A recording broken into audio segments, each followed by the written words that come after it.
느헤미야 7장입니다.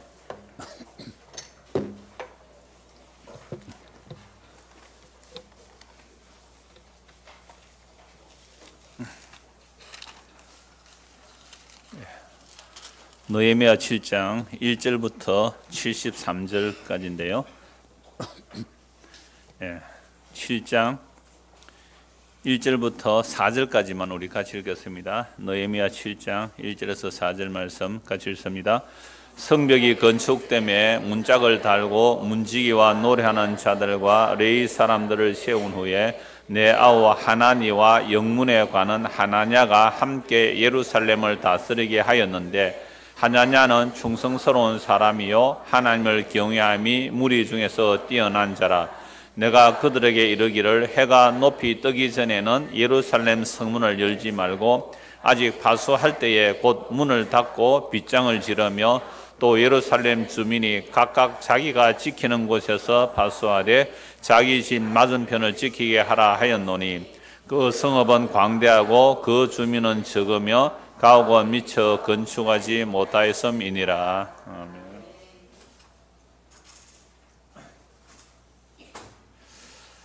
50일 만에 성벽이 완성이 되었어요. 정말 사람들이 마음을 합해서 했죠. 물론 하나님께서 마음을 감동시키시고, 그리고 성벽이 완성되고 성문 문짝이 달아지니까 누가 낙담을 해요? 방해자들, 원수들이 이제 낙담을 해요. 이 큰일 났다. 이제 문이 완성되어 보니까 쳐들어올 수가 없잖아요. 그죠? 원수들이 낙담해. 그러니까 원수들은요, 뭐 느헤미야의 군사력 또는 이런 걸 보고 겁을 낸 게 아니에요. 언제든지 공격하려고 했잖아요. 그러니까 일의 진행 과정을 보니까 저건 하나님이 함께 하시지 않으면 이루어질 수 없다라는 것 때문에 이제 낙담을 하죠.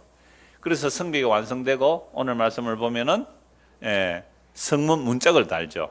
7장 1절 성벽이 건축됨에 문짝을 달고 문지기와 노래하는 자들과 레위 사람들을 세운 후에, 이런 성문을 달았는데 누가 세워져요? 레위인. 이런 레위인은 원래 뭐 지키는 사람이에요? 성전 지키는 사람이잖아요. 성전 지키는데 왜 성문도 지키라고 그러지요? 이걸 가지고 이제 학자들이 이거 나중에 바벨론 포로 잡혀와서 기록하다 보니까 뭔가 잘못 기록했을 거야.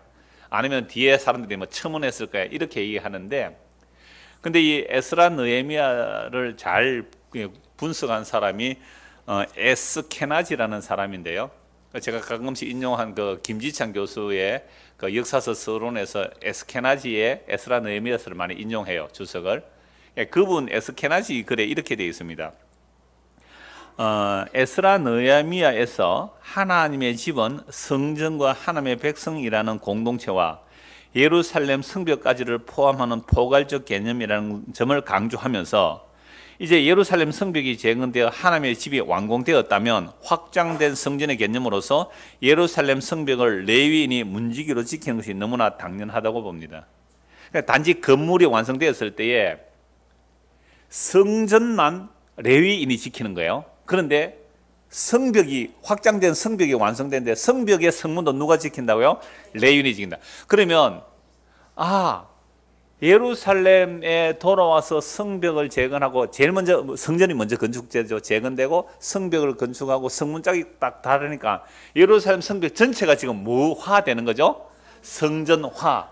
성전이 확장되는 개념을 이 에스케나지라는 사람이 그렇게 본 거예요. 참 잘 본 거예요. 자, 그런데 저는 한 걸음 더 나가요.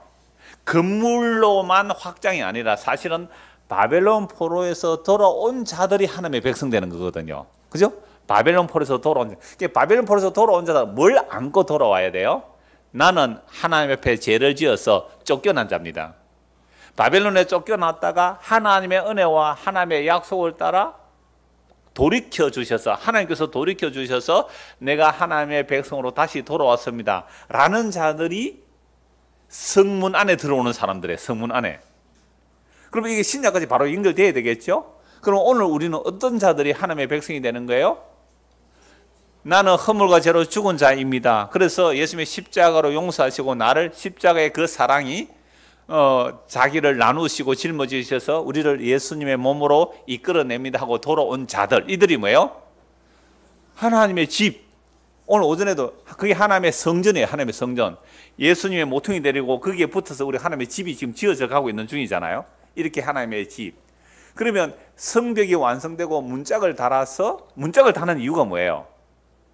들어올 사람만 들어오게 하고 못 들어올 사람 못 들어오게 해서 문지기를 세우는 거 아니에요. 그래서 오늘 제목이 문지기예요. 문지기를 성경에서 쭉 다 찾아보니까요, 또 이 놀라운 이 그리스도로 연결이 되는 거죠. 그래서 이 문지기를 세워서 1절에 다시요, 성벽이 건축되며 문짝을 달고 문지기와 노래하는 자들과 레위 사람을 세운 후에, 그래서 아니 레위인이 뭐까지 지킨다고요? 성문까지 지키는 거죠. 내 아우 하나니와, 이 하나니는 느헤미야의 동생이에요. 느헤미야의 동생인데 예루살렘의 성벽이 무너지고 문짝이 불에 탔다는 얘기를 전해준 사람이 누구예요? 하나니예요. 그래 느헤미야가 그 소식을 듣고 마음이 아팠잖아요. 하나님의 감동하심을 따라 또 술 맡은 관원장으로 왕의 권한을 받아서 총독의 권한으로 이제 예루살렘에 와서 성벽을 재건하고 있지요. 예. 자, 그래서 성문까지 다 달았습니다. 하나니하고 함께 예루살렘을 다스리게 하였는데, 그 다음에 한 사람은 영문의 관원. 이 영문은 예루살렘 성의 문을 영문을 하고, 또는 어떤 사람도 성전에 연결된 문을 영문이라고도 해요. 그러니까 영문 밖으로 나가서 할 때 예루살렘 성을 포함하기도 하고. 하여튼 영문의 관은 하나냐가, 이름 참 비슷합니다, 그죠? 예, 뭐 학렬이 같은 것 같아요. 하나니, 하나냐, 이스라엘은 학렬 그런 거 없습니다. 하나니와 영문에 관한 하나냐가 함께 예루살렘을 다스리게 하였는데, 하나냐는 충성스러운 사람이요 하나님을 경외함이 무리 중에서 뛰어난지라. 충성된다는 것은 결국 하나님을 경외하니까 그렇겠죠. 이 두 사람은 이제 예루살렘을 다스리게 합니다. 그러면서 하나의 지시사항이 3절이죠. 내가 그들이 이르기를 해가 높이 뜨기 전에는 예루살렘 성문을 열지 말고, 적들이 확 들어올 수 있으니까요, 해가 높이 떴을 때 열고, 아직 파수할 때에, 파수꾼이 있을 때에 문을 닫고 빗장을 질러라. 왜? 적들이 계속 공격해서 들어오기 때문에 그렇죠.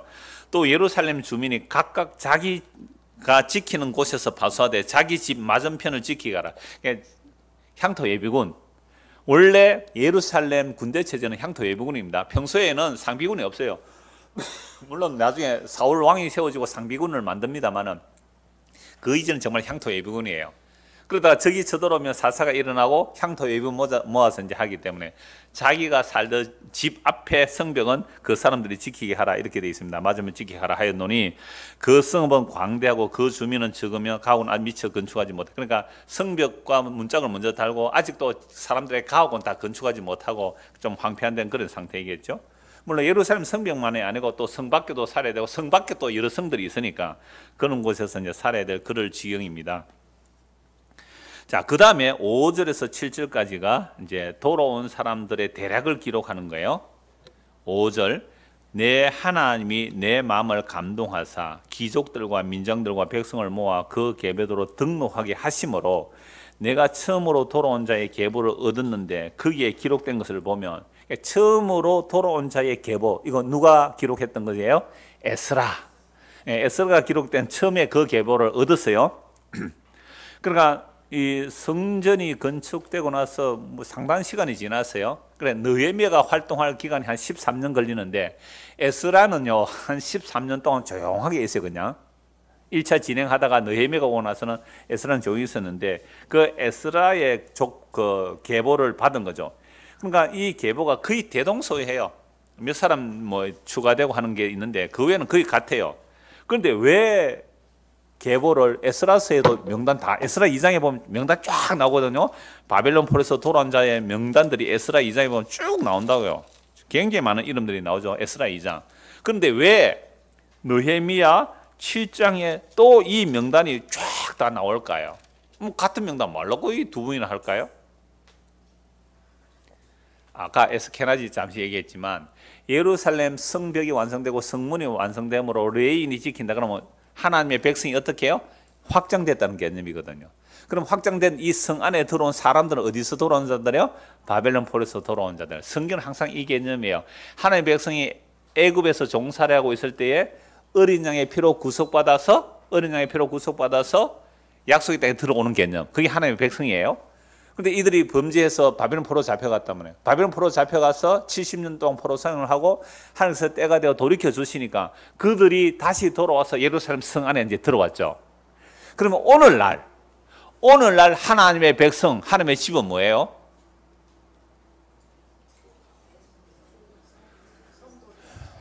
예. 애굽에서 나오듯이, 바벨론에서 빠져나오듯이 세상으로부터 예수 그리스도의 피로 한 새 사람이 된 사람들, 오늘 오전에 했잖아요. 한 새 사람, 예수의 피로 한 새 사람이 된 사람들, 이게 하나님의 성전이고 하나님의 백성이잖아요. 그게 사실은 교회라는 의미예요. 근데 오늘날 이 땅에 교회라는 용어가 워낙 성경적인 교회 개념이 아니라 사람들이 생각하는 교회 개념이 되었기 때문에 성경적 교회 개념을 설명하니까 그냥 교회하면 또 오해하는 거예요. 그래서 하나님의 피, 곧 예수 그리스도의 피로 값주고 산 주의 백성들이 이 세상이라는 애굽, 현재 여기는 애굽이에요. 이게 바벨론이에요. 그래서 요한계시록에서 바벨론이라는 것은 이미 그때는 바벨론 로마를 말하는데 로마는 그 당시 세계를 지배하는 세계로 보잖아요. 그러면 오늘 이 시대가 전 세계가 다 바벨론이에요. 예수께서 십자가로 다 이루었다 하신 그 이후의 역사는 종말이고 그게 전부 바벨론이에요. 바벨론 아닌 곳이 없어요. 대한민국 바벨론, 북한 바벨론, 미국 바벨론, 중국 바벨론, 일본 바벨론, 전부 다 뭐예요? 바벨론. 근데 이 바벨론이 나중에 어떻게 돼요? 한 천사가 큰 맷돌을 들고 바다에 던져버리니까 무너졌다 큰 성 바벨론이야. 다시는 그 바벨론이 보이지 않더라. 그게 멸망할 바벨론이거든요. 그럼 이 바벨론이라는 세상에서 예수님의 피로 한 새 사람이 만들어져서 모인 자들, 이들이 뭐예요? 하나님의 집, 하나님의 나라, 성전, 교회, 그리스도의 몸, 이렇게 말하는 거죠. 그러니까 출애굽 얘기하고 제2의 출애굽이라는 바벨론에서 나오는 이야기하고 오늘 이 시대에 우리가 예수의 피로 이 바벨론이라는 세상에서 예수 안으로 들어온 자들, 이들이 뭐예요? 하나님의 집, 하나님의 나라, 성전, 그리스도의 몸된 교회, 이렇단 말이에요. 그럼 여기에 누가 있어야 되겠어요? 예수님도 계셔야 되고 또 예수님이 뭐로 계셔야 돼요? 문지기로 있어야 되겠잖아요. 문지기로. 중요해요. 그래서 문지기겠죠. 그래서 에스라 2장에 나오는 명단을 다시 반복하는 이유는요, 이게 그렇게 중요하다는 거예요. 명단이. 그래서 7장 5절에 내 하나님이 내 마음을 어떻게 해요? 감동시켜서서 또 족보를 기록하는 거예요. 그래서 6절에 옛적에 바벨론 왕 느부갓네살에게 사로잡혀 갔던 자들 중에서 노임을 받고 예루살렘과 유다에 돌아와 각기 자기들의 성읍에 이른 자들, 꼭 이걸 기록해요. 바벨론 왕 느부갓네살 왕 때에 잡혀갔다가 노임을 받고 돌아온 자들, 이건 예레미야 선지의 예언대로 70년 만에 돌아온 자들이죠. 이 돌아온 자들의 모습은 어떤 모습이었어요? 저는 자, 눈먼 자, 해산한 잉태한 자, 결국 자기 힘으로 돌아올 수 없는 자들이 돌아온 거죠. 이게 하나님의 약속의 힘에 의해서 돌아온 거란 말이죠. 이렇게 돌아온 자들, 스룹바벨과 예수아와 느헤미야와 앞에 지도자들이 주로 나오죠. 스룹바벨 총독, 예수아, 이 여호수아입니다. 여호수아 제사장, 대제사장, 느헤미야, 아사랴, 라마, 나하마니, 모르드게. 이 모르드게는 동명이인입니다. 모르드게는 아직 어디 있어야 돼요? 저 수산성에 머물러 있어야 될 거예요. 모르드게, 빌산, 미스베렛, 비겁의 느훔, 바나와 함께 나온 이스라엘 백성의 명수가 이러하니라. 이 대표적인 지도자 이름을 쭉 쓰면서 바로스 자손이 몇 명요? 2172명. 그래, 그 2172명의 한 사람 이름만 내죠. 예. 근데 이름만 다 쓰려고 하면 이게 42,000명이 넘는데 42,000명 이름 다 쓰려고 하면 어떻게 해요? 성경 몇 권 써야 될 거예요. 바로스 족속 중에서 스바다 자손이 뭐요? 372명이고 아라 자손의 652명이고 반 모압 자손 곧 예수와 요압 자손이 2818명이고 얼마 전에 사기꾼이 나왔는데 족보책 팔아먹는 사기꾼이 나왔어요. 그래서 족보를 알려면 뭐 경주 월성 이가거든요. 제가 그러면 제가 이제 목사를 하고 그러니까 이 가난한 사람들 족보도 잘 안 팔아먹어요. 그 사회적 조금 이렇게 돈 좀 있다 으싸 뭐 이런 사람들 있잖아요. 돈 좀 번다는 사람들에게 족보를 그 정보를 찾아가지고 자기가 종친에 총무래. 내가 무슨 경주 김씨 또는 전주이씨 종친에 내가 총무인데 이번에 족보를 만들었는데 우리 족보에 그 유명한 사람들 기록해서 우리의 뿌리를 알게 한다고. 그러면 대부분 저 족보 관심이 있죠? 그런 관심 없어요. 우리도 옛날에 족보 다 샀어요. 그 몇십만 원 족보 책 다 있어요. 그러니까 종친회 하면 다 어른들은 사요. 그러니까 그게 수십만 원 하거든요. 이렇게 팔아먹은 그 돈이 얕돈 한 수백억 그 장사를 해먹었대요. 그러니까 사서 보니까 인터넷에 책이 오기로 왔는데 너무 부실한 거예요. 너무 부실한 거. 대충. 갑자기 그 생각이 나네, 이거 보니까. 그런 얘기 아닙니다, 이거는. 정말로 중요한 명단들이죠. 그러니까 여러분 이거 쭉 읽어보면 관심 있어요, 없어요? 사뚜 자손이 845명이고 사계 자손이 760명, 빈누이 자손이 648명. 그런데 이게 만약에 서울대학교 합격자 명단을 한번 적겠어요. 우리 아들이 시험 쳤다 하면 떡볶이 보고 아니면 앞뒤 글자 찾아가면서 여기 이자 있네, 이자. 야, 여기 장자 있네, 장자. 이래가도 끼 맞춰가도 자기 이름 찾으러 갈 거예요. 그런 명단들이 앞에 보면 12지파의 명단이 나오는데 바벨론 갔다 와서 나와요. 이런 명단이. 예. 바벨론에 잡혀가면서 이미 아수르의 멸망한 북이스라엘 10지파가 들어가요. 남유다는 거의 유다지파예요. 유다지파이기 때문에 종족별로, 그러니까 각 지파가 아닙니다. 그러니까 거의 대부분 유다지파예요. 근데 여기에 놀랍게도 간혹 북이스라엘도 참여가 돼요. 북이스라엘 지파 참여돼요. 그래서 돌아온 자들은 북이스라엘 무너졌지만 유다 지파 중심이지만 다른 지파도 좀 섞여 있어요, 보면은. 그래서 이제는 유다 중심이에요. 유다 중심이에요. 자, 그래서 여기는 12지파로 기록을 안 하고, 그죠? 12지파로 기록 안 하고 유다 지파의 어떤 종족별로 이렇게 족보를 기록하는 거죠. 잘 보신 거예요.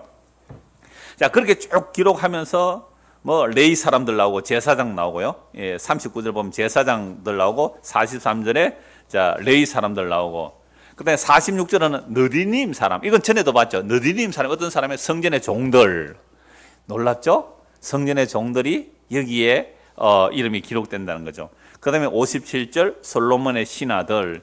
이렇게 쭉 이름이 나오는데요. 그런데 또 문제는요. 족보에 불분명한 자들이 또 나와요. 61절 보십시오. 델멜라와 델하르사와 그룹과 앗돈과 인멜로부터 올라온 자가 있으니 그들의 종족이나 계보가 이스라엘 속한지 증거할 수가 없으니, 전쟁터 잡혀가다가 족보책 잃어버리든지 그 사람 이름이 없는 거예요. 포로에서 돌아오면 돌아오는데 족보에 이름이 없어요. 어떻게 해야 돼요? 그들은 들라야 자손과, 이때 이제 족보를 돈 주고 사면 됩니다. 우리나라식으로 하면.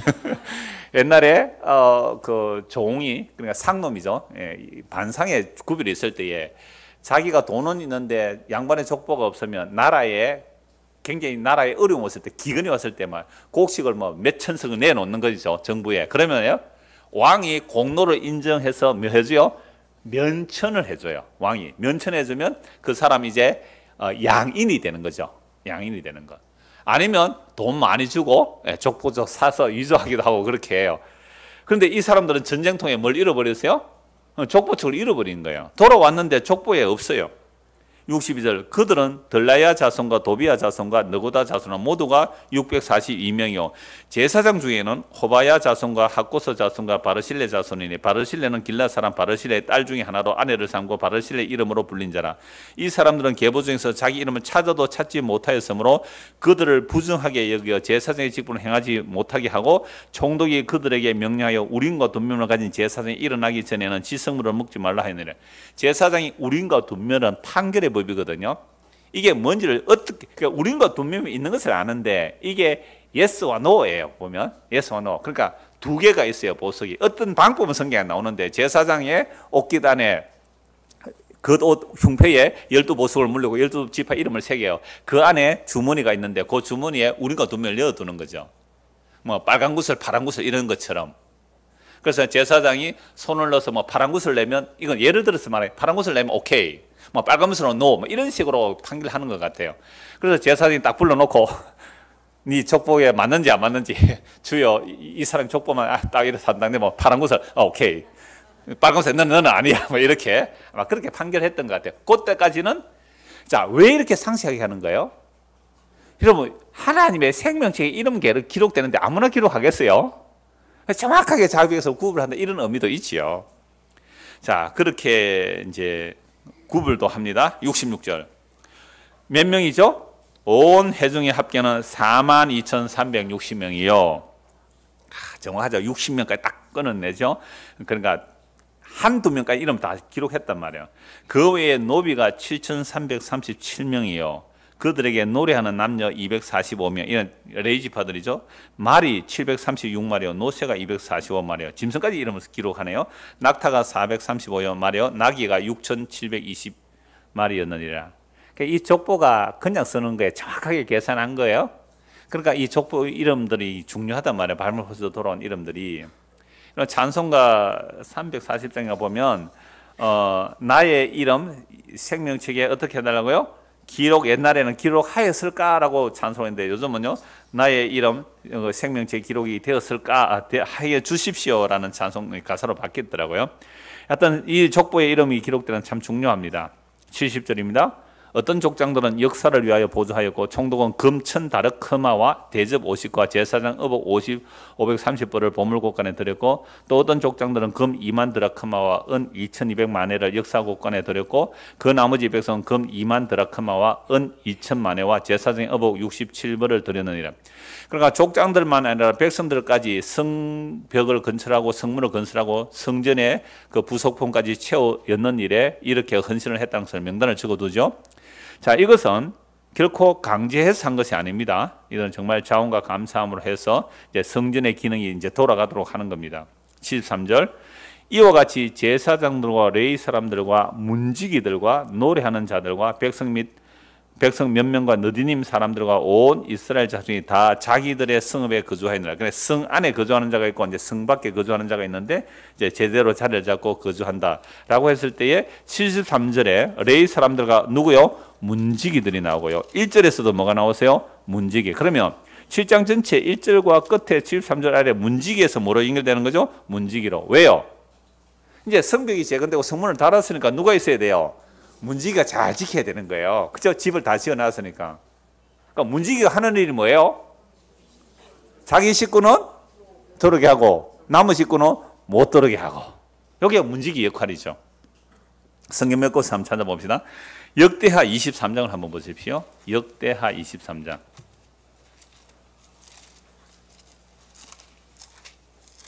우리 교회 문지기는 누굽니까? 시내 이정 목사님 누가 그랬어요? 맞아요. 내가 문지기 맞잖아요. 내가 문 열고 나올 때 문 내가 다 닫고 그 문지기 맞잖아요. 그런데 제가 가끔 다른 구역 가면서 제일 마지막에 오시는 분은 문을 다 잘 단속해 주세요 하는데 제일 단속 안 되는 곳 한 곳이 있는데 그것이 어딘지 아세요? 식당 끝에 문. 식당 끝에 문 계단 올라. 그 문은 다 단속 잘했는데 그 문은 안 닫혀 있더라고요. 역시 문지기가 닫아야 돼 와가지고. 안 그러면 아무나 들어올 수 있잖아요. 문지기 맞는데 왜 아니다?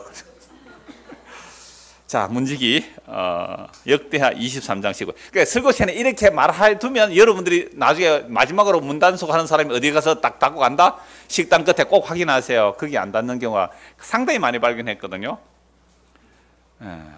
이걸 양발차기라 그러거든요. 역대하 23장 19절. 자, 문지기가 무슨 일을 하는지 한번 보십시다. 또 문지기를 여호와의 전 여러 문에 두어 무슨 일에든지 부정한 모든 자는 들어오지 못하게 하고. 이 성전 문에 문지기를 문마다 딱 문지기가 지키고 있어요. 무기 들어야 돼요. 누구는 못 들어오더라고요. 부정한 자는 못. 이때 부정한 자가 누구예요? 아달랴와 아달의 부하들. 이 아달랴는 아합의 딸이잖아요. 아합의 딸이 남쪽으로 시집어 가지고 자기 아들 죽은 거 보고 어떻게 해요? 손자들 다 죽여버려요. 손자들을. 할머니가 자기 친손자입니다. 자기 친손자 다 죽여버리고 자기가 왕이 되잖아요. 아달랴의 반역. 자, 그랬을 때에 그 아달랴의 손자 요아스를 자기 고모가 숨기죠. 여호사밧.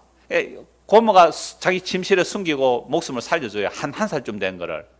그리고 이 여호사밧 남편이 여호야다 제사장이거든요. 그러니까 여호야다가 요아스를 성전에 6년을 숨겨 키워요.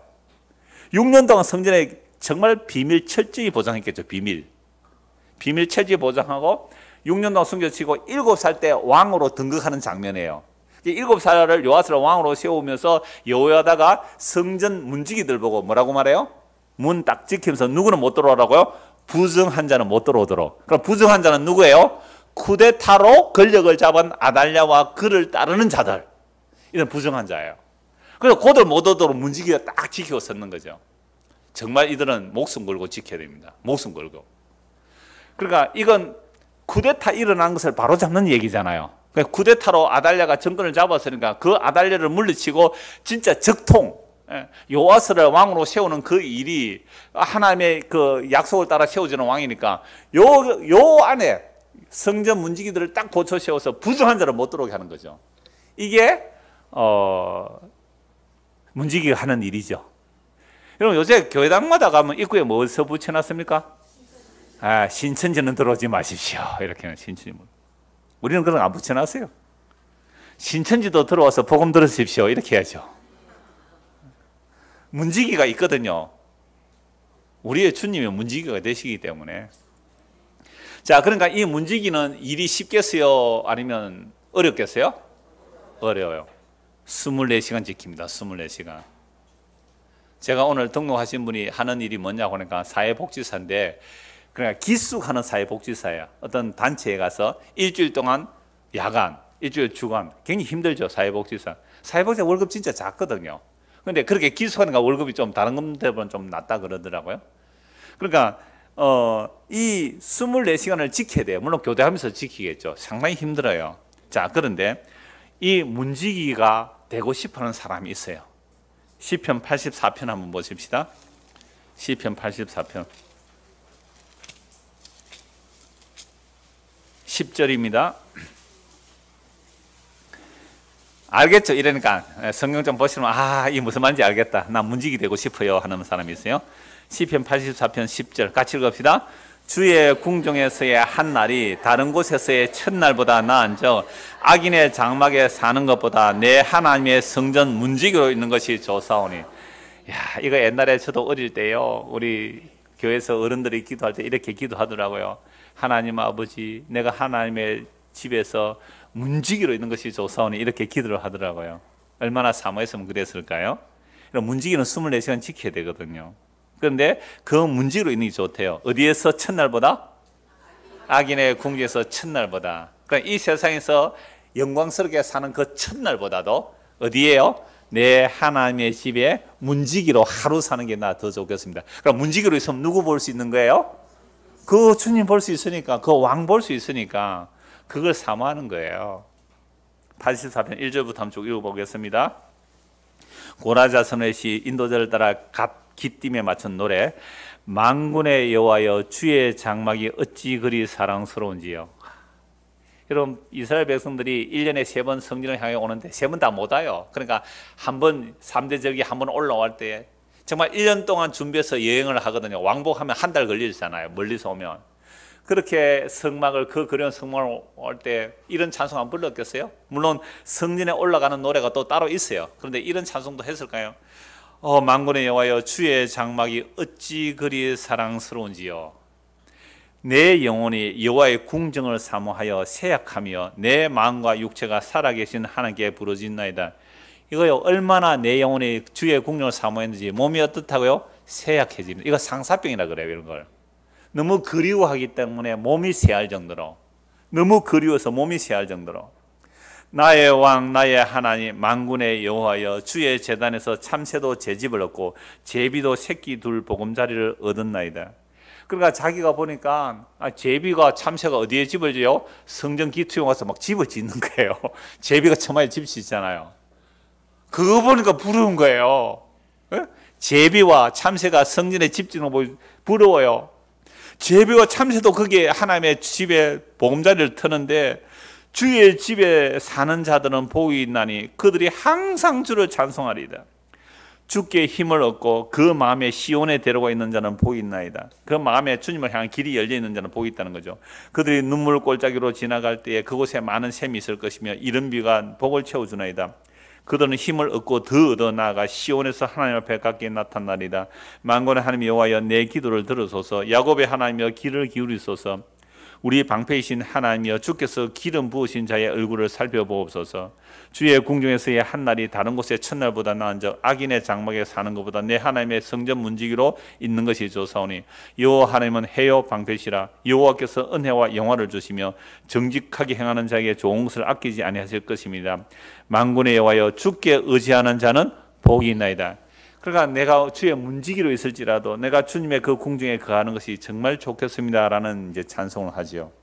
자, 그렇다면 오늘 우리는 예수 그리스도를 믿는 사람들입니다. 그러면 성벽이 재건되고 성문이 닫아지는 것처럼 이 바벨론이라는 세상에서 예수를 믿음으로 예수 그리스도의 피로 하나님의 집이 되죠. 하나님의 집. 하나님의 집을 지어놓고 거기에 문지기로 딱 있는 분이 누구일까요? 사실은 예수님이에요. 시편 83편에서는 내가 문지기로 있는 게 좋습니다 하셨지만 아까 역대하에서 보니까 문지기가 뭐예요? 부정한 자는 못 들어오게 하고 하나님의 자기 백성 들어올 자만 들어오게 하는 이 문지기 굉장히 중요한 거거든요. 자, 그래서 문지기가 과연 누구일까? 신약까지 쭉 살펴봐야 돼요. 어떤 분이 이런 얘기를 하더라고요. 남편이 하도 애를 먹이니까 정말 자기에게 잘해주는 남편, 그 남편하고 하루라도 살았으면 소용이 없다 이러더라고요. 혹 그런 분 계세요? 남편이 진짜 애를 먹여. 정말 자기에게 너무 잘해주는 그런 남편하고 하루를 살아도 소용이 없겠다. 조금 시편 84편이잖아요. 내가 악인의 궁에서 첫날 이 미운 남편하고 첫날 사는 것보다 내가 진짜 날 사는 남편하고 하루 살고 싶다고요. 그런 남편 제가 소개해 드릴게요. 정말 자신의 살과 피를 주셨어요. 영원한 하나님이 자기의 생명을 주셨어요. 이 멋진 남편, 우리는 그분에게 갈 때 아무것도 안 가져가도 돼요. 여러분 시집보는 제일 힘든 게 뭐예요? 혼수품이잖아요. 저쪽 레벨이 이 정도 같으면 우리도 이 정도까지 맞춰줘야 되거든. 저쪽 레벨이 이런데 나는 이러면 만날 수도 없어요. 천지를 창조하신 그 하나님이 자신의 생명을, 자신의 살과 피를 우리에게 주신 그 예수 그리스도가 우리의 신랑이래요. 제가 이 신랑 소개해 드린다니까요. 그래서 제가 중매장이라니까요. 바울이 자기는 중매장이라고 그랬어요. 여러분들을 정결한 신부로 그리스도의 신부로 소개하는 일을, 이게 복음 전하는 거예요. 예수님 멋있는 신랑이에요. 정말 멋진 신랑이에요. 이런 신랑이 어디에 있어요? 이런 신랑이 어디에 있어요? 예수님 뿐이죠. 그 신랑 소개해 드리는 겁니다. 요한복음 10장 보십시오. 요한복음 10장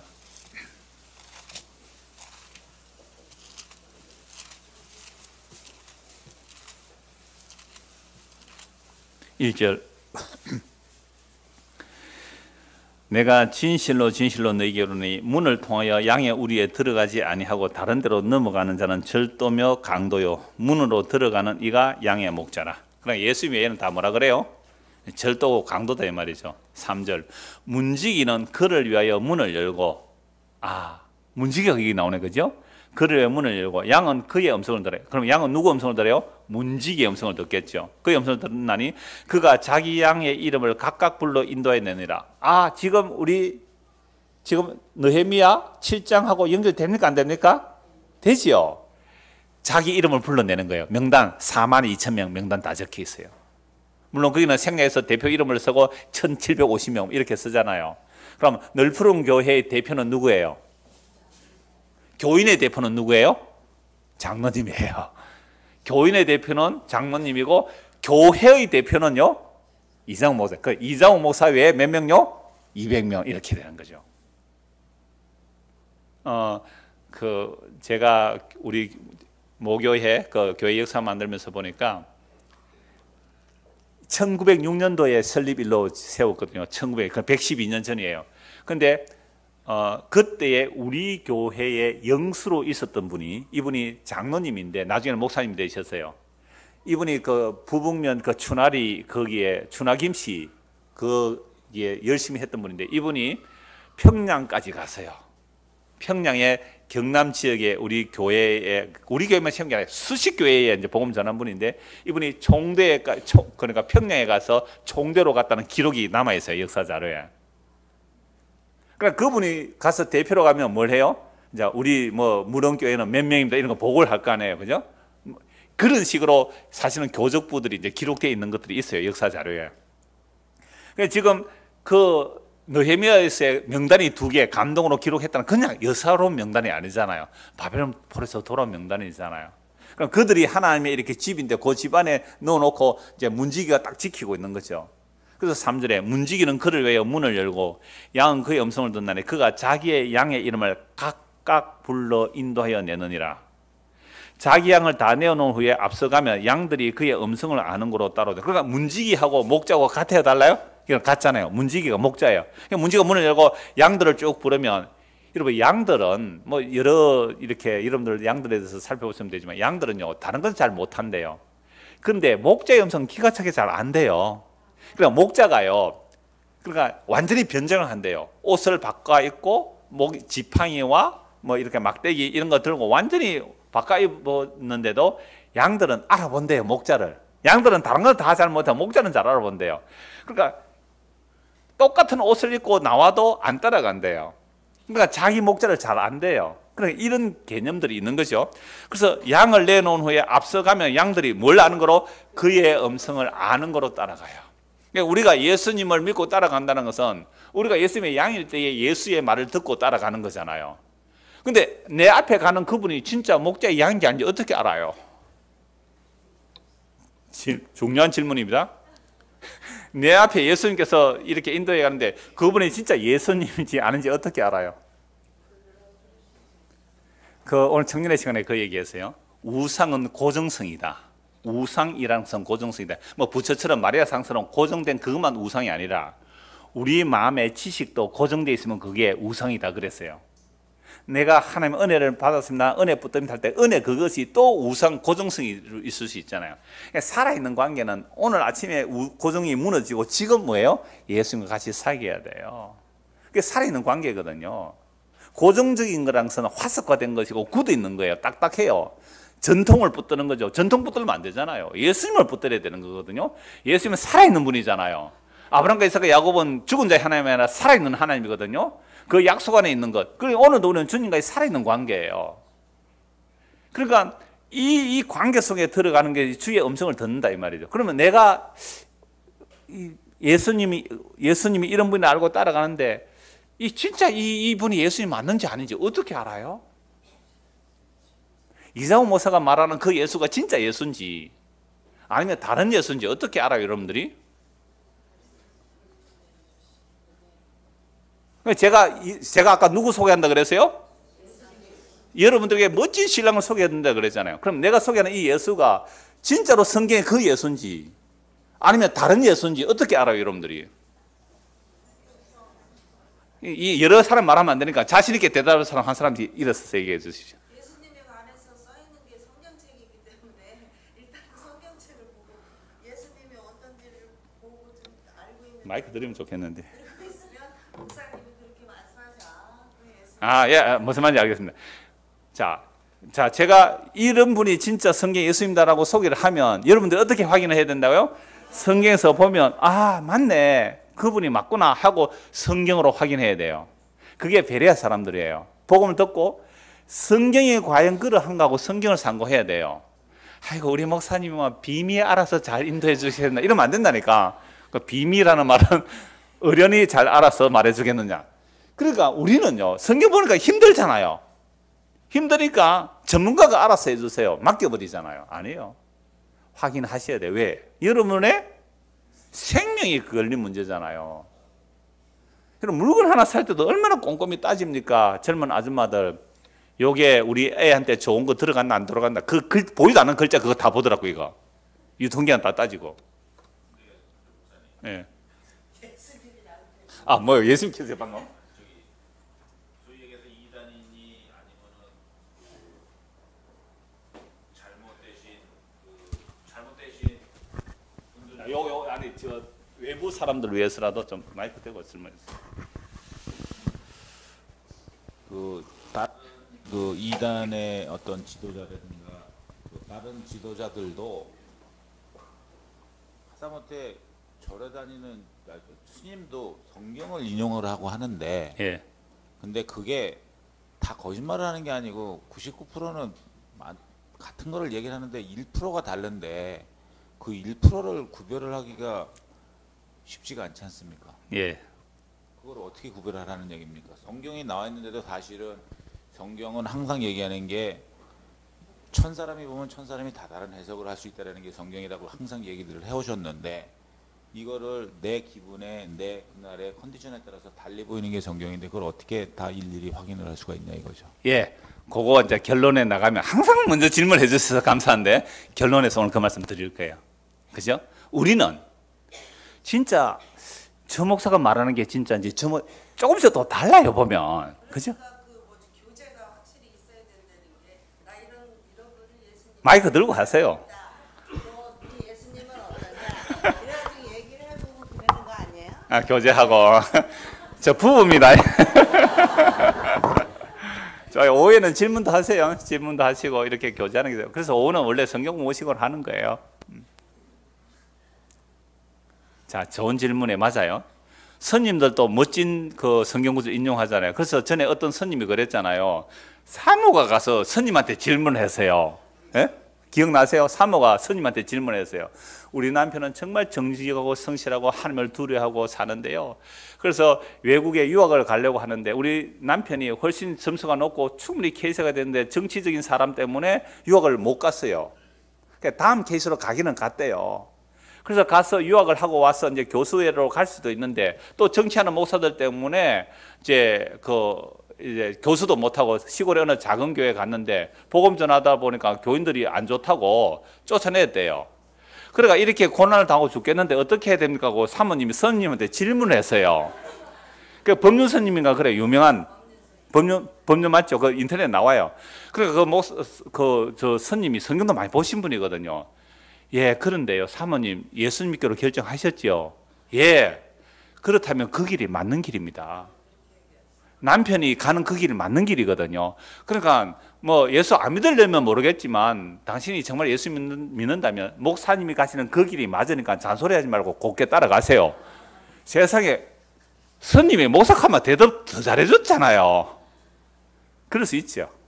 자, 그런데 이분은 예수님을 안 믿어요. 그렇게 바른 말 하면서 예수를 안 믿어요. 왜냐하면 불교라는 것 자체가 철저하게 인본주의예요. 사람이 근본이에요. 사람이. 그러니까 휴암 스님이라고 제가 종종 얘기하잖아요. 휴암 스님이라고 장군죽비라고 이렇게 두꺼운 책을 썼는데 본문은 요만이면 책 두꺼운 책이 두 권이야 상하 요만인데 각주가 이만해. 자기 글을 어렵다고 각주가 이만큼 돼요. 해설을 해놓은 게. 이분이 하는 얘기, 인간이 안 바뀌는 얘기를 모래로 밥하는 거래요. 여러분 모래로 밥하면 그게 모래가 밥이 됩니까? 모래로 밥 해보세요. 한번 가서 뭐 모래알로 밥 해놓고 뭐 엄마 아빠 모시다가 냠냐. 그건 동요에나 있는 얘기죠. 뭐 모래가 무슨 밥이 돼요? 그건 반지깽이 사는 얘기죠. 반지깽이 모르죠? 아, 소꿉장난. 예, 그 경상도 방언으로 그 반지깽이 산다 그래요. 그러니까 그럼 그게 모래알로 밥하는 것이지 잠이 좀 깹니까? 그러니까 그분이 그 얘기를 해요. 모래로 밥하는 거라고. 그분 하는 얘기 제가 설교에서 종종 얘기했잖아요. 공산주의가 무너졌을 때 여러분 청년 마르크스 영화가 나왔어요. 소극장이 하는데 대극장에 인기가 없어서 안 해요. 굉장히 괜찮은 영화예요. 그 마르크스가 엥겔스를 만나가지고 막스 엥겔스 나오는 얘기가 왜냐하면 산업사회가 발달하면서 봉건사회가 무너지거든요. 산업자본 때문에 봉건주의가 무너지는데 그러니까 봉건주의 무너질 때 중소상공인들이 기계를 개발하죠. 산업혁명이 일어나면서 전기기관이 발달되고 그러면서 저 식민지에서 목화를 가져와서 그걸 배로 만들어서 또 수출하잖아요. 그러니까 옛날에 뭐 목축하고 하는 우리나라 식으로 맞아요. 우리도 극히 도시화가 됐잖아요. 농촌이 다 무너져 내리잖아요. 그런 것처럼 산업이 발달하면서 농촌 사람들이 도시로 몰려왔죠. 노동력은 많은데 일할 데가 없잖아요. 그러니까 가격을 싸게 해서 물건을 수출해야 되니까 노동력을 착취하는 거예요. 그 당시에 아동 노동이 굉장히 심했는데 아동이 하루 종일 일해도 자기 입에 풀칠 하나 겨우 할 만큼 월급을 준 거예요. 그러니까 이건 뭐 그러니까 엥게서는 굉장히 자기 아버지가 방적회사 세계인 하는 가장 부잣집 아들이었어요. 막스는 가난했어요. 근데 이 사람들이 그 영국에 일어나는 상황을 보면서 경제 이론을 세우는 겁니다. 경제 이론. 그러면서 이제 혁명이 일어나고 100년 만에 혁명이 일어났는데요. 그들로 인하여 두 사람으로 인하여 혁명이 일어나고 공산사회가 됐는데 공산주의가 100년 만에 무너집니다. 공산주의가 유물론이거든요. 유물론은 사람의 탐심을 인정 안 해요. 제도만 바뀌면 세상 좋아질 거라. 근데 인간의 탐심 때문에 돼요. 공산주의자들이 근한을 잡으니까 또다시 엉망진창대로 100년 무너졌어요. 그럴 때에 공산주의 무너지지 얼마 안 됩니다. 그럴 때에 불교인들이 기뻐하는 거 보고 휴암 스님이 뭐라고 했는지 아세요? 공산주의가 무너진 것을 기뻐하는 것을 기독교인이 기뻐하면 내가 인정하겠다. 그런데 불교인들이 기뻐한다. 말도 안 되는 소리다. 공산주의나 불교나 같다. 첫째는 휴머니즘이거든요. 첫째는 인본주의예요. 공산주의나 기독교가. 그래서 휴암 스님이 한 말이 불교는 철저하게 자력구원이다 그랬어요. 자력구원. 절에 다니신 분 오셨어요? 평생 절에 다니다가 2달 전에 복음 듣고 오신 분 계시는데 휴암 스님 들어보셨어요? 장군죽비라는 책 써냈어요. 불교의 새 얼굴에서 그분이 이렇게 얘기했어요. 이 복에 환장한 불교인들아, 이 복에 환장한 불교인들아, 1300만이라는 불교인들이 130명만 남더라도 나는 불교인들이 바른 불교를 깨우치려고 원한다. 이랬던 사람이거든요.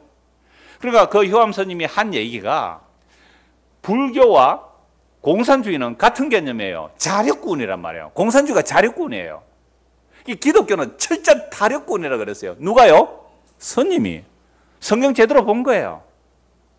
100% 자력구원이 뭐라고요? 불교, 공산주의. 근데 불교가 요즘 자력구원이에요? 타력구원이에요? 전부 타력구원이에요. 비나이다. 비는 게 어디 있어요? 빌면 자력군이잖아요. 빌면 타력군이잖아요. 믿습니다 하면 타력군이에요. 불교가 타력군이에요. 타력군으로 됐어요, 요즘. 불교는 자력군이에요, 자력군. 스님이 이 정도 얘기를 해요. 기독교는요, 휴암 스님이 그랬어요. 100% 타력군이라고, 타력군. 외부에서 구원해줘야 된다. 스님이 얼마나 복음 잘 전해요. 자, 그래서 어떻게 그러면 수많은 목사들이 복음을 전하는데 그 전하는 예수가 진짜 예수인지 어떻게 알 수 있느냐? 성경에서 답이 다 나와요. 한번 보십시다. 자기 양을 다 내어놓은 후에 앞서가면 양들이 그의 음성을 아는 거로 따라오되 타인의 음성을 알지 못하는 거로 타인을 따르지 아니고 도리어 도망하느니라. 그러니까 처음에 그게 목자 음성인 줄 알고 따라갔는데 따라가다 보니까 이게 아니다 싶어서 도망오는 사람들이 많아요. 우리 교회도 뭐 하나님 교회 10년 동안 다니면서 구역장 하신 분이 오신 분이 계시거든요. 또 뭐 신천지 내 몇 사람 들었어요. 신천지 가서 교육받은 사람 많아요, 이 안에. 그래도 이거 아닌데 싶어서 온 사람도 있고요. 여러분 그 하나님 교회 나가신 분이 그래요. 여기 와서 하나님 교회하고 우리 교회 와서 차이가 뭐냐 하니까 그건 행위구원이에요. 행위구원이에요. 결국 그렇게 갈 수밖에 없다라는 거죠. 자, 그래서 가다가 목자가 아니네 하면 어떻게 해요? 도망쳐야죠. 도망쳐야죠. 6절. 예수께서 이 비유로 그들에게 말씀하셨으나 그들은 그가 하신 말씀이 무엇인지 알지 못해 못 깨달아요. 목자와 양의 비유를 이들이 못 알아들어요. 예수님 다시 설명해요. 7절. 그러므로 예수께서 다시 이르시되 내가 진실로 진실로 너희에게 말하노니 나는 양의 문이다. 문지기며 목자. 내가 양의 문이다. 그럼 양의 문이 양을 어떻게 하겠어요? 들어가고 내보내고 꼴먹이고 키우겠다. 예수님이 뭐라고요? 양의 문일 뿐만 아니라 문지기예요. 그래, 내가 문에 들어가는 거요. 문지기가 나를 들여놓아야 돼요. 요거 얘기하면 그게 성경에 예수 증거하는 거예요. 예? 염소면 뭐 못 들어가는 데 쫓겨나는 거죠. 뭐 어쩌겠어요.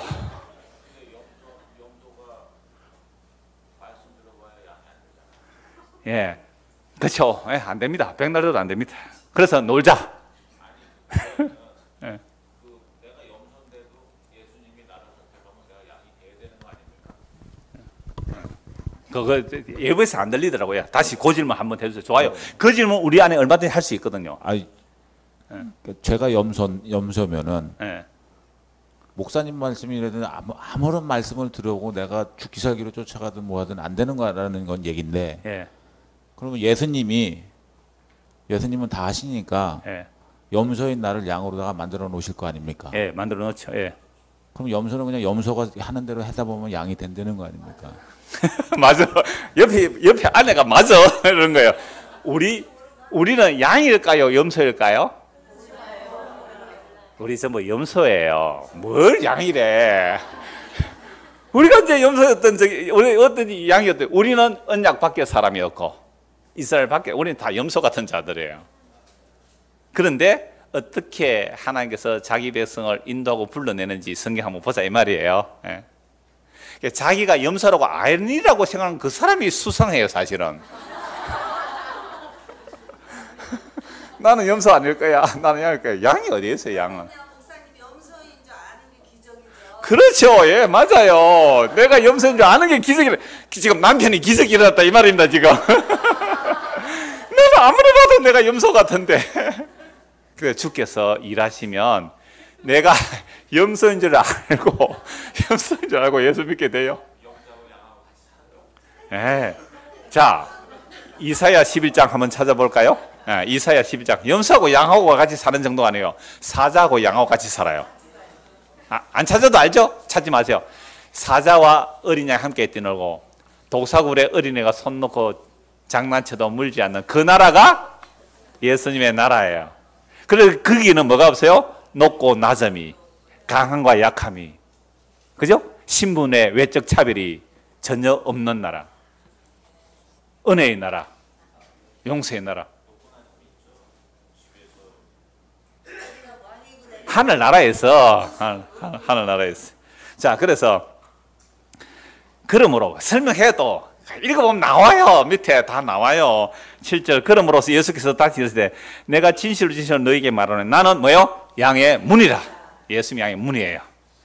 나보다 먼저 온 자는 다 절도요 강도니 양들이 듣지 아니하였느니라. 내가 문이니 누구든지 나로 말미암아 들어가면 구원을 받고 또는 들어가면 나오면 뭘요?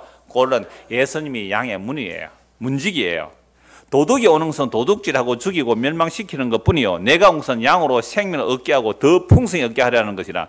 나는 선한 목자라. 선한 목자는 양들을 위해서 목숨을 버리거니와 사꾼은 목자가 아니요 양도 제 양이 아니라. 이리가 오는 것을 보면 양을 버리고 달아나나니 이리가 양을 물어가고 또 해치느니라. 달아나는 것은 그가 사꾼인 까닭에 양을 돌보지 아니함이라. 나는 선한 목자라. 나는 내 양을 알고 양도 나를 아는 것이 아버지께서 나를 아시고 내가 아버지를 아는 것 같으니 나는 양을 위하여 목숨을 버리노라. 진짜 목자는 어떻게 한다고요? 양을 위해 목숨을 버려요. 제가 이 얘기 할 때마다 전에 처음 전도사 할 때 인해교회에서요. 그러니까 목사님이 자기가 사임하기 직전에 나를 먼저 자른 건 아니에요. 제가 다른 교회 석포교회로 이제 가기로 돼 있고, 그럼 오전에 이장호 목사는 오늘로 사임합니다 광고를 해놓고 오후에 목사님 사표를 내버린 거예요. 왜요? 양의 울타리를 없애버리는 거예요. 그때 교인들이 저를 좋아했거든요. 그래서 오후에 이제 저는 가기로 다 하고 목사님 이렇게 면담하고 석포에 가기로 돼 있는데 목사님이 그냥 오후에 사표를 내버리는 거예요. 저녁에 이제 집사들이 찾아온 거예요. 전사님 가면 안 됩니다. 제가 그때 남아 있었으면 일찍이 당회장이 됐을 텐데, 그는 교회당도 있고 말이죠. 그런데 고민이 되는 거예요. 내가 이들을 버려두고 가면 내가 사꾼 목자가 아닌가? 울타리가 없는데. 고민해서 석포의 이정서 목사님 전화를 했죠. 뭐 담임 목사님이 이 사표를 내봤는데 담임 목사 올 때까지 제가 좀 있어야 안 되겠습니까? 전도사는 교육전서 잘 들으세요. 당회장의 권한이기 때문에 당회장이 그만뒀다면 그걸로 끝이라. 거기 있으면 불법이래요. 그 교회에 머물러 있는 순간 너는 불법이기 때문에 너 치리당해. 빨리 와. 걱정하지 말고. 그러니까 두 사람끼리 다 뭐 얘기가 됐겠죠. 와, 그날 밤에 진짜 잠 한 손 못 잤거든요. 내가 가야 되나 있어야 되나. 가야 되나 있어야 되냐. 그 다음날 목사님 전화하니까 오라 그러더라고요. 그래서 그 사람이 잠 안 자고 내가 끙끙대고 있으니까 여보 그냥 막 자서 당신 거 끙끙거려봤자 답 안 나올 거예요 이러더라고. 그 다음날 전화하니까 그래서 부랴부랴 제가 아는 전도사님을 소개해놓고 한 주 만에 했거든요. 전도사님 아는 소개해놓고 이제 저는 나오는데 그분은 지금 저 춘천에 가서 지금 목회하고 계세요.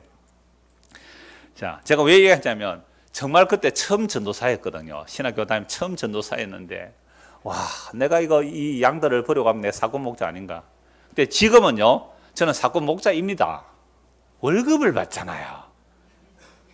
삭을 받잖아요. 삭을. 매삭. 매삭을 받잖아요. 그래서 저는 사건입니다. 자, 그래서 진짜 여러분들에서 목숨 바치는 진짜 목자를 제가 소개하는 거예요. 진짜 목자를.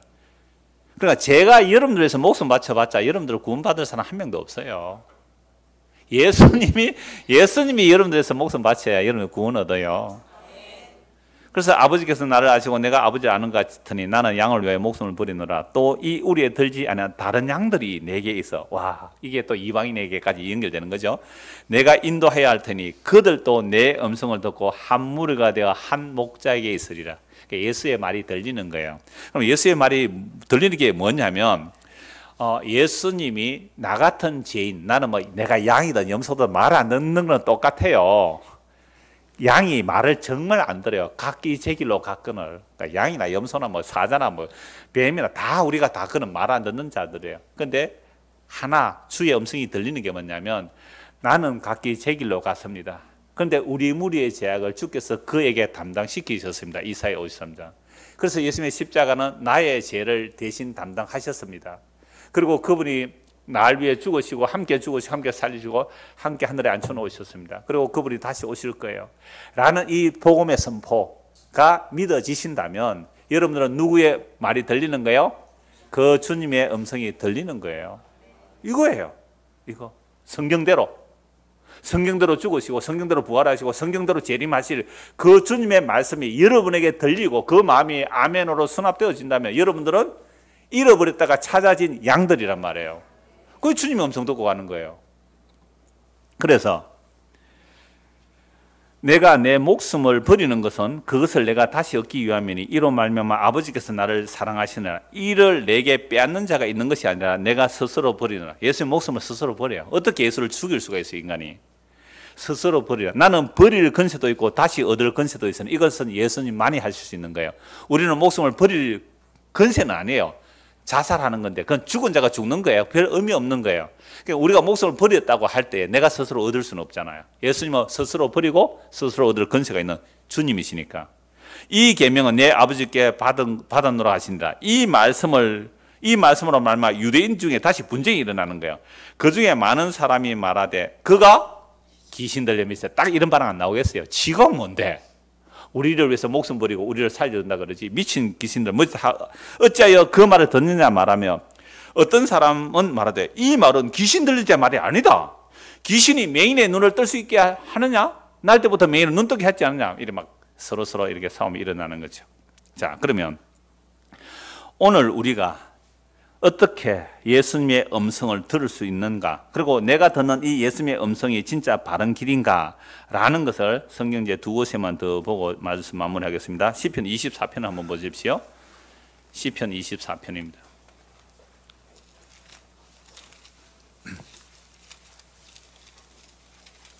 시편 24편 7절 문들아 너희 머리를 들지어다. 영원한 문들아 들릴지어다. 이거 전에도 자주 말씀드렸는데요. 문이 있는데 어떤 문이에요? 영원한 문이에요. 여러분 영원한 문이 지상에 어디 있어요? 영원한 문. 그쪽으로 들어가면 싹 들어가면 영생으로 들어가는 문이 있어요, 지상에? 그런 문은 없어요. 철문은 있고 뭐 나무대문은 있어도 영원한 문들아 들리라. 그러니까 영원한 문이 들리라면 문이 열리라 이런 뜻을 되겠죠.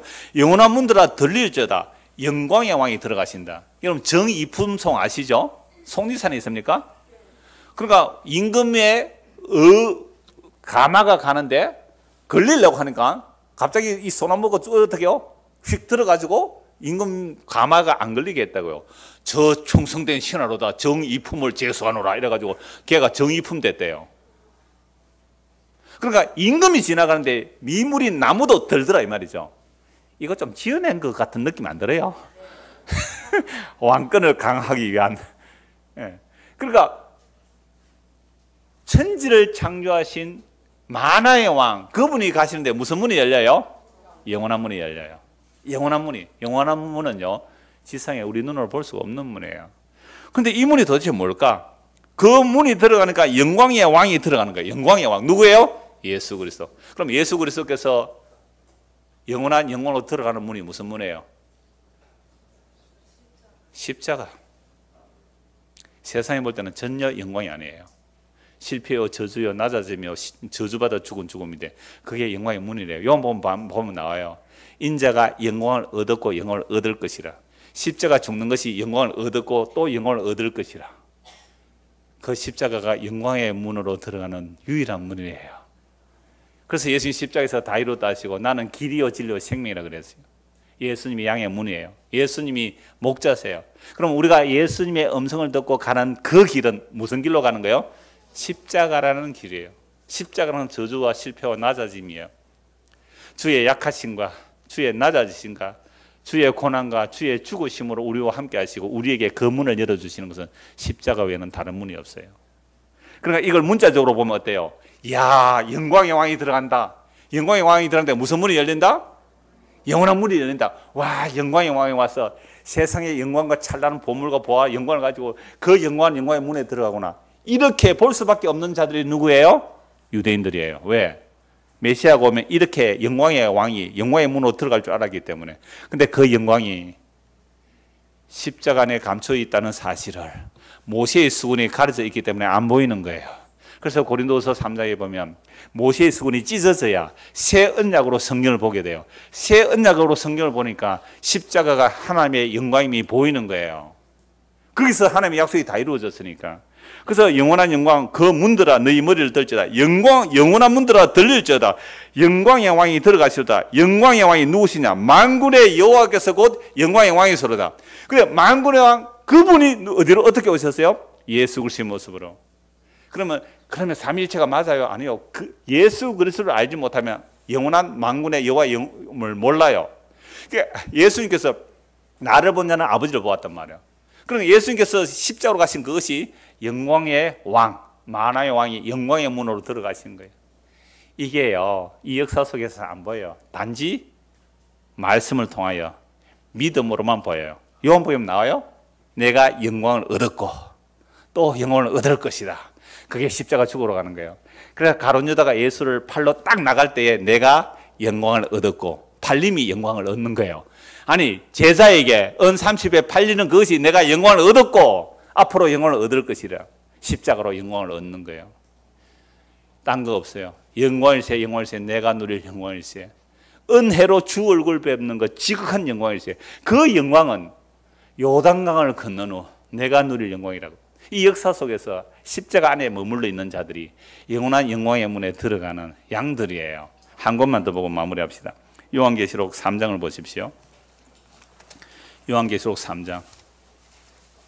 여러분, 다윗의 왕이, 이 시편의 왕 영광하면 다윗 생각할 수 있잖아요. 그러니까 다윗을 생각할 수 있는데 다윗이 열쇠를 가졌대요. 무슨 다윗 언약이에요. 다윗 언약으로 열어제치니까 십자가 지신 예수님이 영광의 왕으로 들어가시는 거예요. 요한계시록 3장 7절 보십시오. 요한계시록 3장 7절 같이 읽읍시다. 빌라델피아 교회의 사자에게 편지하라. 거룩하고 진실하사 다윗의 열쇠를 가지신 이 곧 열면 닫을 사람이 없고 닫으면 열 사람이 없는 그가 이르시되. 다윗이 뭘 가졌어요? 열쇠. 문지기네요. 다윗 약속. 다윗이 약속을 받아 성전 지으려고 했거든요. 그 성전을 누가 지어요? 솔로몬이 짓죠. 무너져요? 스룹바벨 다시 지어요. 스룹바벨 짓고 누구에게 열쇠를 맡겨요? 성전 문지기에게. 그 다윗의 열쇠를 가지신 분이 여기서 누구로 나와요? 예수님이에요. 예수님이 뭐예요? 문을 닫으면 열 자가 없고 열면 닫을 자가 없어요. 오늘 저 5층의 창고에 누가 열쇠를 달아놨어요. 나도 모르는 열쇠라. 갑자기 목사님 그거 들어가는데 문이 열쇠가 잠겼어요. 그 김동원 집사한테 물어봐서. 공사하고 자재를 여놨어. 열쇠를 달은 것 같아.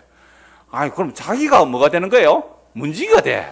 그럼 뭐 열쇠번호 알려줘야지. 김동원 집사 알아서요? 예. 급하면 내가 열어야 되잖아.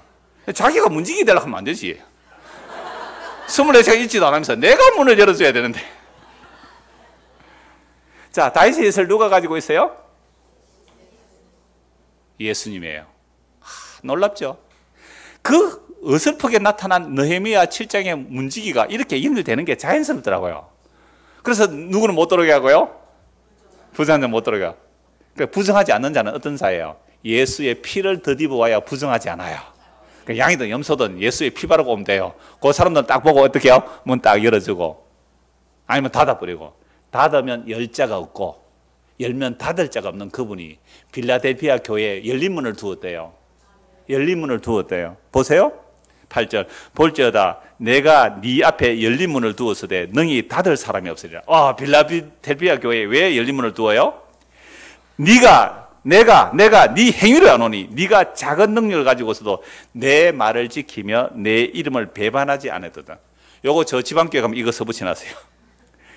예수의 말을 지키며 예수의 이름을 배반하지 않는 교회, 요거는 지방교회뿐이다 이렇게 말했어요. 그게 이단입니다.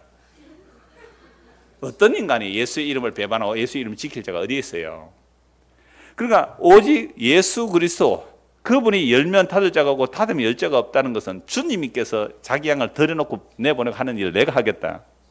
근데 빌라델피아에 그런 사람이 있는 거예요. 양이 있다. 자, 잘 보세요. 그 양이 뭘까요? 그 예수의 말을 듣는 그들에서 양의 문을 열어놨다거든. 그게 율법주의가 아닌 자들을 말해요. 9절 보세요. 보라, 사탄의 회당 곧 자칭 유대인이라 하나. 자칭 유대인이라, 유대인들은 뭘 지켜요? 율법주의잖아요. 율법을 지켜서 의회려고 해요. 그게 사탄에 해당이라 그래요. 그러면 오늘 이 시대는 유대인들을 우리 얘기가 아니잖아요. 오늘 우리 얘기는 뭐예요? 율법주의로 나가는 거예요. 예수의 십자가 외에 자기 행위를 들고 나오려고 하는 자들, 그게 사탄에 해당이에요. 얼마나 무서운지 아시겠어요? 그게 사탄에 해당이에요. 자칭 유대인 하나, 그렇지 않고 거짓말하는 자들 중에서 몇을 네게 주어 그들로 와서 네 발 앞에 절하게 하고 내가 너를 사랑하는 줄을 알게 하라. 근데 그들 중에도 복음 듣고 오는 자들이 몇 사람이더래요. 몇 사람. 그죠? 그러니까 내가 너를 사랑하는 줄을 알라. 빌라델피아 교회야. 정말 사탄의 해당이 네 안에 있는데, 근데 그 사탄에 해당 자칭 유대인을 하는 고들 가운데 몇 사람이 복음에 무릎 꿇는 자가 있더라. 내가 너를 사랑해요. 빌라델피아 교회에 열린 문을 두었다는 건 뭐예요? 예수님께서 십자가로 다니신 그 복음의 선포 앞에 아멘하고 오는 자들, 그게 문이 열려 있는 거죠. 열린 자. 닫을 때가 다 돼갑니다. 닫을 때 다 돼가잖아요. 재림하시면 문이 닫히는 거예요. 문이 닫히는 거예요. 네가 나의 인내의 말씀을 지켜서, 인내로 말씀을 지켰은즉 내가 또한 너를 지켜 시험의 때를 면하게 하니 이는 장차 온 세상에 임하여 땅에 가는 자들을 시험할 때라. 내가 속히 오리니 내가 가진 것을 굳게 잡아 아무도 네 멸류관을 빼앗지 못하게 하라. 네 가진 게 뭐예요? 예수 그리스도의 피, 그 십자가로 완성하신 그 하나님의 약속, 그 믿음, 그거 빼앗지 않게 하라. 이기는 자는 내 하나님의 성전에서 기둥이 되게 하리니 그가 결코 다시 나가지 않아. 그럼 이기는 자는 뭐예요? 율법주의가 아닌 예수님의 십자가로 내가 의롭게 되음을 받았습니다. 단번에 영원히 그리스도의 십자가의 피로 내가 나를 주의 피가 나를 용서해. 그거 붙들고 있어라. 그 믿음 붙들고 있어라. 그러면 성전에서 쫓겨나지 않을 거야. 내가 하나님의 이름과 하나님의 다 연결되죠. 보세요. 아까 느헤미야 성문 만들고 성 만들잖아요. 그게 에베소서 그리스도의 몸된 성도들. 그러면 예수님 오시는 그날도 우리를 성으로 표현하잖아요. 요한계시록 성으로 표현하잖아요. 내 하늘로부터 내려온 새 예루살렘의 이름과 나의 새 이름을 그의 위에 기록하리라. 여러분들 위에 이름을 기록해 주는 거예요. 그 예수의 이름을 기록해 주는 거죠. 그러니까 보세요. 그냥 느헤미야서 성벽 재건하고 성문 달고 이름 붙여가지고 족보 기록하는 것이 다 연결되는 얘기잖아요. 예수께서 이름을 다 불러내신다는 거 아닙니까? 새 이름을 그의 위에 기록하리라. 기 있는 자는 성령이 교회들 하신 말씀을 들을지어다. 여러분, 문지기가 예수님이고 목자가 예수님이시고 열쇠를 가지신 분이 예수님이고 우리에게 열린 문을 두시는 이유는요, 딱 한 가지예요. 그 음성을 듣고 예수님께서 내가 너를 위해서 목숨을 버리노라. 그 말이 들리면 양들이에요. 이 예수 믿고 사는 저와 여러분 되기를 소원합니다. 기도하겠습니다. 하나님 아버지, 예수님이 양의 문이실 뿐만 아니라 양의 목자가 됩니다. 예수님께서 열어주시면 들어갈 수가 있고 예수님이 닫아버리면 아무도 들어갈 수가 없습니다. 예수님이 우리의 영원한 영광의 문이 되십니다. 우리가 그 문을 찾을 수가 없기에 어떻게 영원한 영광의 문을 우리가 찾을 수가 있겠습니까? 예수님께서 십자가로 우리를 찾아오셔서 그 영원한 영광의 문으로 들여놓으시는 이 복음의 이야기가 우리 마음에 믿어지고 우리 마음에 새겨져서 정말 새 언약 예수 그리스도의 피로 인하여 하나님의 향으로 부름받은 자들로 살아가는 성도가 되게 하여 주시옵소서. 예수 그리스도 이름 받들어 기도드리옵나이다. 아멘.